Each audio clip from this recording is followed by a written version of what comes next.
నిరుద్యోగులకు ప్రభుత్వం వరం, ఉచితంగా నెలకు 3,000 రూపాయలు. ప్రభుత్వం కీలక నిర్ణయం. 2 తెలుగు రాష్ట్రాల ప్రభుత్వాలు నిరుద్యోగులపై పూర్తి ఫోకస్ పెట్టాయి.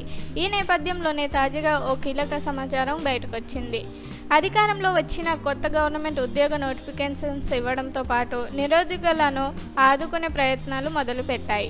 ఆంధ్రప్రదేశ్ రాష్ట్రంలో నిరుద్యోగ సమస్యను పరిష్కరించే దిశగా సీఎం చంద్రబాబు నాయుడు ప్లాన్ చేస్తున్నారు.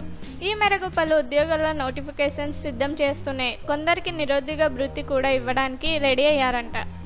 రాష్ట్రంలోని వేద విద్యను అభ్యసించి నిరుద్యోగులుగా ఉన్నవారికి 3,000 నిరుద్యోగ భృతి ఇవ్వాలని ప్రభుత్వం సిద్ధమైనట్లు తెలుస్తుంది. మరోవైపు రాష్ట్రంలోని నిరుద్యోగుల కోసం యువ నేస్తం పథకాన్ని చంద్రబాబు అమలు చేయబోతున్నారని తెలుస్తుంది.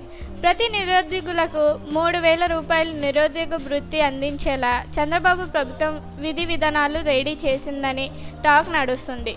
ఈ నిరుద్యోగ భృతి పొందాలంటే నిరుద్యోగులు వయసు 22 నుంచి 35 సంవత్సరాల మధ్య ఉండాలని, గుర్తింపు పొందిన విశ్వవిద్యాలయం నుండి డిగ్రీ విద్యార్హత కలిగి ఉండి ఏపీ పౌరుడై ఉండాలని చెప్తున్నారు.